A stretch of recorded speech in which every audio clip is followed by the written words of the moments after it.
just going to make a little video of Emil fitting door handles, a door knob, with a little jig he made up.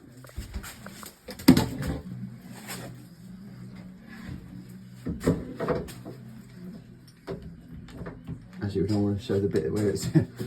Oh, I wrote on the side of that jig, didn't I? Being stupid. Let me just show the camera this, Emil. Undo that sec. But yeah, just like the X's, that would be pretty cool. The what? Not the X's, but like the grid. They'd be pretty cool. This is Emil's skull that he likes to draw and everything, but that's the hole there anyway. It corresponds with the rail and the style on these doors. Go for it, Emil. Was 104 mil. If it's going to be one of those YouTube shorts, we've got 8 seconds left, 7, 6. Anyway, you drill through there, and then the knob goes on.